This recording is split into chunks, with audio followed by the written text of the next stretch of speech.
It's Prospects Day at the baseball show. I almost feel like we should have like kazoo. It should be like a New Year celebration here. We love talking prospects. We love talking pitching prospects. And we got 3 studs for you, like literally studs for you today. Let's just jump right into things. As I mentioned, this is the baseball show. You're watching Nickel Press TV. I'm Andy Singleton, Ralph Lifshitz. You know the drill. Please like, please comment, please subscribe to the channel if you're not already. If you prefer audio only, search for Nickel Press TV on iTunes or Stitcher, or you can subscribe to us on Podbean. We're giving you multiple options to find the show. Also, don't forget, go back and check our player library playlist. You can find each player we've done isolated on their own, so you can just see that one player individualized for your fantasy baseball benefits and needs. And that's pretty much it. So let's get into the players. Enough small talk.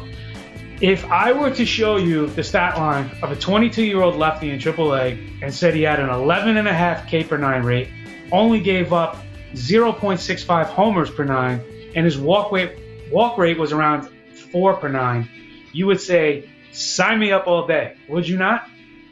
Oh, yeah. Absolutely. Well, those were Josh Hader's numbers in 14 AAA starts. And more impressively than that, his 11 before that in AA were even better. It's phenomenal what this guy has done. There are some who doubt his effectiveness and if it will play at the major league level. There are still others who doubt his funky delivery and if A, it costs him an injury, and B, forces him to move to the bullpen. The fact of the matter is he's 6'3", so he has the size to remain a viable starter. And more importantly, the numbers I'm giving you, they're not projections. He's actually been this good. I go by production. It's hard to quantify sometimes when you see a guy that's not producing and people are saying, but he projects well. Not only does Hader project well, but he's been producing. So at what point do you start saying, maybe this is who the guy is? He will be in Milwaukee to start the season or very soon after if they play the service time game, which in Milwaukee, being the Brewers, they probably should because they should extend the life of any player they keep within their own organization. There's really only one fear I have with Hader, and that is Rich Wilson's voice in the back of my head constantly chirping that he sees, the comparison to Chris Sale, and the delivery is extremely worrisome to him. Again, other than that, I'm all in on him as a starter. I think you should be too.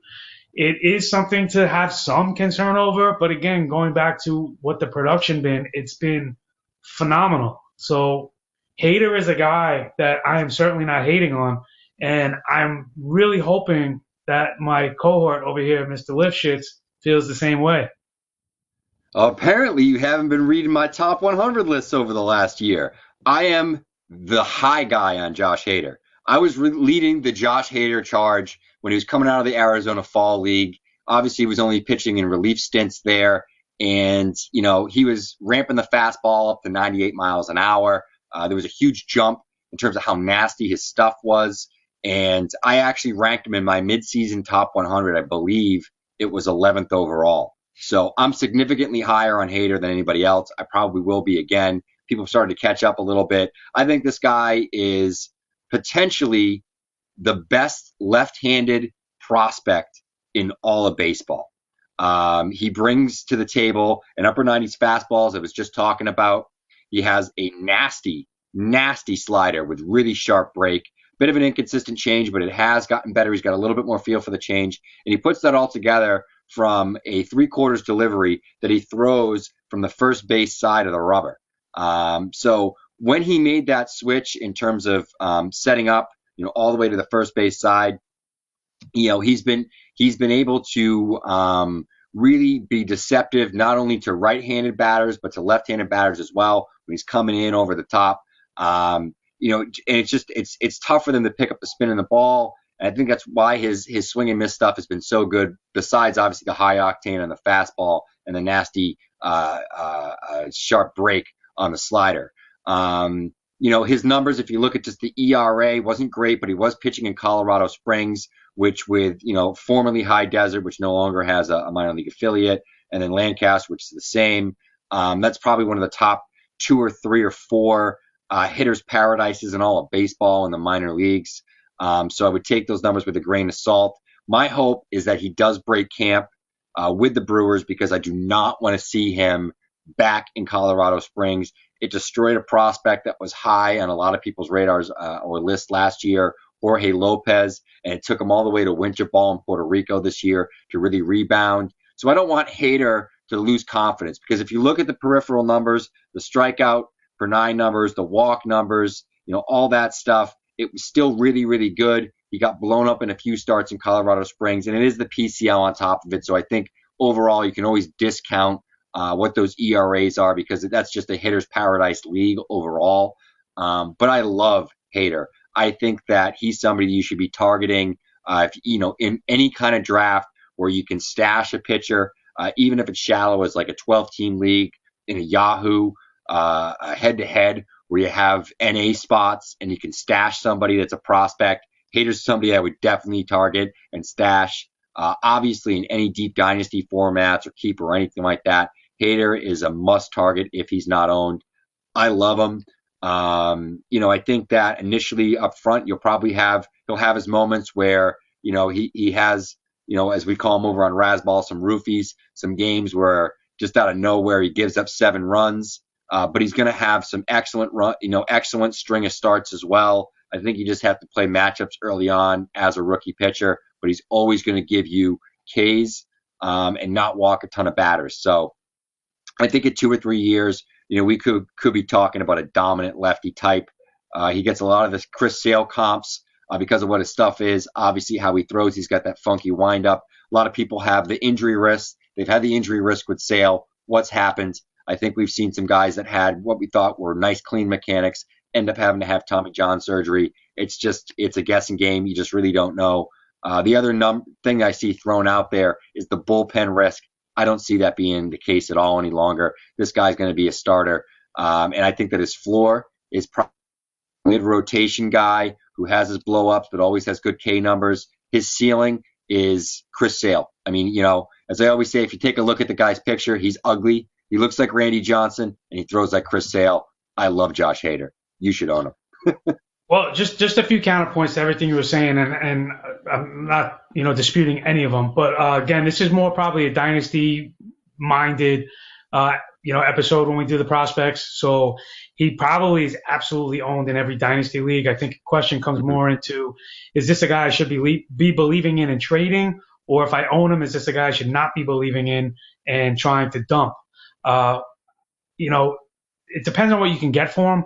But if people are worried about the injury risk and everything like that, like I was saying before, and I think as Ralph was saying, at some point you just got to look at the production and say, listen, if it happens, it happens. It can happen to anybody. Anybody can get injured.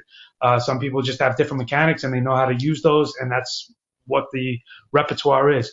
As far as what you were mentioning with the numbers I started this segment by quoting were just solely his 14 AAA starts. As you can see, on the stat line that we have down here, his career numbers have been great. His last 2 years have been even better, the bulk of which have been at AA, which has just been phenomenal. And the difference is, and the reason there's a lot of optimism, at least in my eyes, is the strikeout rate didn't change at all. There was no downtick as he moved up a level. The only real difference was the home runs given up, which led to the ERA being slightly inflated. And again, that goes back to Colorado Springs being a hitter's haven. So you can almost throw that out and say, hey, this was the same pitcher that we saw at AA, only added an extra run to his ERA total, because that's just what happens in this league, in this ballpark in particular. I do think they should play the service time game. If I were the Brewers GM, kind of leaning on what Ralph was saying with Jorge Lopez, I would have Hader pitch in AA to start 2017 until he was ready to come up to the bigs, because I don't think AAA was doing anything better or worse for him other than, as you said, maybe, muddling up his confidence a little because a couple more balls will leave in the park. you want him to go out and throw and get his arm warm and ready to come up to the pros, Double A is going to do it. Play the service time game, bring him up from Double A. I'm good to go with that. The other added benefit, he's playing in the NL Central. So, that should just aid him as a pitcher, especially a power pitcher, especially a lefty. There's just a ton to love with Hader. If you're looking for a redraft name, he's definitely somebody you might want to stash late because he should, and he will and should definitely be up in Milwaukee this year. It's just a question of how long is the wait going to be. If you're in Dynasty, you should definitely be targeting him. I think we're sold on Hader. Let's move on. Absolutely. Another stud, Alex Reyes. This guy is elite. I'm not just saying that because he's a local kid from Elizabeth, New Jersey. I think people have a sour taste from the drug suspension, but if we're being honest, it was for smoking weed as a 20-year-old. I mean, does that really sound awful? This wasn't a PED suspension. This wasn't anything to make you think this was anything more than just a 19, 20-year-old kid being a 19, 20-year-old kid. That's it. It seems to be something he's put behind him or at least been able to mask, which won't be hopefully a problem going forward. But his K numbers are through the roof, and I fully expect him to continue his 11-plus swinging strike percentage and his 10-plus K per 9 ratios. Now, yes, that will come with a little bit of poor control, but he keeps the ball in the park. And because of that, he has the ability to strand runners by striking everyone out. And I literally mean striking everyone out. So I don't mind him giving up the walks because those walks aren't necessarily advancing on him. It's not something that I'm thinking he's got a 4 walk per 9 rather, that's going to inflate his ERA. No, he's stranding runners. I think he gave up something like 0.2 home runs per 9 in his limited time in St. Louis, which is just like that is the epitome of keeping the ball in the park. So I'll take that poor control that people are pointing out as a problem. I don't think it is. He could be in for an innings limit. He threw just 110 last year in his return. The Cards have said he's in the rotation to start the season. He's currently being the 30th pitcher drafted overall, and that feels about right. To me. I'm buying him at that 30th price tag. What says you? And this isn't redraft, by the way. If you're in Dynasty, it's too late, and the owner is going to hold a ransom that is not worth paying. But if you have him, kudos, congratulations. If you're in redraft, definitely, I would say target him because he's going to start the season in the St. Louis rotation. Yeah, and I think it's pretty easy to see now. This is the best right-handed prospect because technically he's under his limits. He's still a prospect in the minors. He's going to be the highest ranked on my list. He should be the highest ranked on every list. He surpassed Giolito. He's past Glass now. This is the guy now. Does he have high walk per 9 numbers? Yes, but people can't make contact with his pitches. So it's not as much of an issue because he's not getting hit very hard. As you said, he had very low home run per 9 numbers, doesn't give up a lot of homers. That's been consistent throughout the minors. I mean, his home run per 9 was even under 1 when he was in his brief time in the PCL last year with a AAA affiliate of the Cardinals. And, he came up in the majors and looked very good. The 1.57 ERA, obviously some of that was out of the bullpen, shows what he was doing. He's a guy that's always going to have double-digit K per 9 stuff, 10 and up. Will he walk some batters? Sure, but he's not going to kill you in terms of your whip because he's not going to give a ton of hits. He's not going to help you a ton with whip, but he's not going to kill you. Huge swing and strike stuff. He's just nasty. He brings, the big fastball, touches triple digits. I think you probably saw if you watched the Futures game, you saw what he did. He's got a hammer curveball. He's got an excellent change that plays off of the fastball and the curve. Throws a slider as well. So he kind of has the separation in terms of velocity between all of his pitches. He's got some nasty break on his stuff. So, he's able to mix in 4 pitches and keep people off balance, and he can ram it in there with a heater. We could be looking at a Noah Syndergaard sort of love from the fantasy community from Reyes if he pitches a full season, sees 150 plus innings and does well. As you said, he's going to break camp with the Cardinals. He's going to be in the rotation as he should be. And we could be talking about a guy that's a fantasy ace in a relatively short time. Look how short it was with the guy like Syndergaard. It could be the same thing with Reyes. That as soon as next year, this guy could be in the top 15 pitchers that's being drafted. I don't know where he is now. Wouldn't shock me if he's not that far away now. He's getting a lot of love, and he should be definitely on your redraft radar. If you have an opportunity to trade for him in Dynasty, I would, within reason. But as I said, this is the top pitcher off the board in all of baseball in terms of prospect lists. Yeah, he's got what can be only described as a pitcher's body at 6'3", 175. He can log the innings. He does have a great arsenal. I'm not worried about the walk rate at all. That seems to be the thing that people are pointing to as what they fear with him, and the scary part, and the reasons people might be suggesting to stay away. As I mentioned, that 30th pitcher overall is kind of a steep price tag, but that is kind of his floor. He should be no worse than the 30th starting pitcher. He's that good. I think we're both in agreement. I think if you have an opportunity to get Reyes on your team in 2017, you'd be the wiser for it. So let's move on to the last guy we're going to talk about today. This guy that just went in the 2016 MLB draft. I love the part of the show when we uncover somebody that you and I are very familiar with, but maybe is not mainstream yet, and we are uncovering and introducing to other people. Talking about Jason Groome now, who was the 12th overall pick by the Boston Red Sox. The only reason this kid slid to number 12 was because of character concerns, but nobody, and I mean nobody, doubts his arm. He's a lefty. He's a monster. He's only 18 years old. He just turned 18 in August. He's already 6'5". No, he just turned 18 in August, didn't he? I think he's 19. Oh, I'll have to go back and double check that. But 18 or 19, he's already 6'5", 200 pounds. He already throws triple digits. He's got a lot of moxie, a lot of confidence, which is some of the concern for the off-field stuff. It's more about his maturation process being a little behind, but his skills definitely are not. And, if it comes down to saying, hey, here, again, the same thing with Alex Reyes. People kind of were sour on him because as an 18 or 19-year-old, he was doing what most 18 and 19-year-old kids do. If that's the issue with Groom, I'm overlooking it because this is somebody that's going to grow up very quickly. And in another year or two, people are going to be looking at going, oh, that was nothing. He was 18. He was 19. He was being a kid. That's it. I don't think the character concerns are anything to really be worried about. And as I mentioned, the stuff with the arm is insane. There's really not much to go off of right now other than his high school production and kind of what we talked about with Hader, his projectability. But everything about this kid projects future ace, top of the line starter, top 15 pitcher, if not even higher. So he's in Boston. I know Ralph, is fully on board with him. Give me some more stuff that I've failed to mention to this point. You were right. He's 18. I was wrong.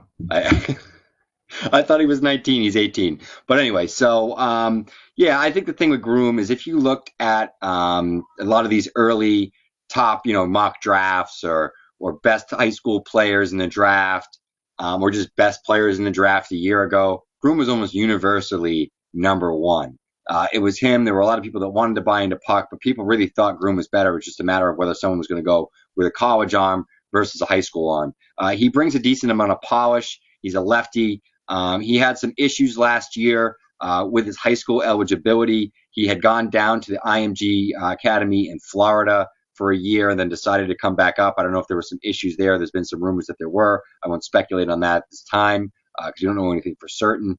But there might have been some issues down at IMG on a personal level. He came back up to Barnegat High School in New Jersey, where he was from, and he pitched a few games, was dominant, and of course somebody reported it, tried to find a rule, and I guess there was some rule with the NJIAA, the Athletic Association down in New Jersey, and they figured, I guess there was something of you can't go to another school, but I guess the rule wasn't necessarily right because his parents didn't move, they stayed in the same place, and so more or less he lost half a year of eligibility, wasn't able to pitch for his hometown school, but there were some signability concerns in addition to the character concerns. That's one of the reasons he dropped the 12. He did score in his Vanderbilt commitment and commit to a community college, I believe in Florida, which looked like he could be potentially going there for a year and then re-entering the draft in 2017. He obviously didn't do that. In terms of what he brings, he's a huge lefty, 6'6",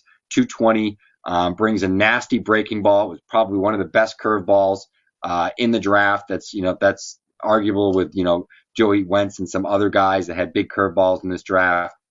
High 90s heater, and just, overall, he's got, pitchability and pitching ability, clean, repeatable mechanics, which means he's going to throw a lot of strikes because he has good mechanics. There's nothing there to say that Groom isn't a potential front of the rotation sort of prospect. I really think the sky's the limit with this guy. And it wouldn't surprise me if he got an early assignment to Class A Greenville in the Sally League with the Red Sox. And it should be interesting to see what he does. He's very advanced for an 18-year-old. And, he's probably a guy, if you're in these dynasty leagues like I am, where you do first-year player drafts for incoming signees or draftees, he's a guy that's going easily in the top 10, typically in the first, 5 to 7 picks. I just got him 8th overall in the Raz Ball 30, which Ralph is the commissioner of. That's right. And I couldn't have been more pleased that he fell to me there. As I mentioned, this guy's a monster. He's a beast. There's nothing really to dislike about him other than the character concerns, which, as Ralph mentioned, he was arguably the number one talent in this draft and slid all the way to 12 just because of some of those makeup issues. But we're talking about an 18-year-old. So who at 18 had, who had all this stuff together at 18? None of us did.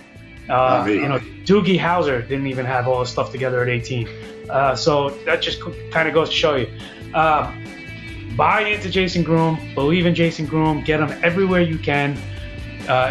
He's going to be somebody that everybody's talking about this time next year, and now's the opportunity to get him. That's going to do it for this edition of our Prospect Show on The Baseball Show.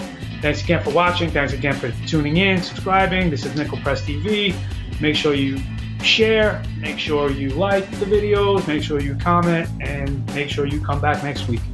Don't forget, check out the player library. And any specific questions, hit us up on Twitter. Leave them in the comments. I think I'm repeating myself now, so we'll see you next time. Thanks.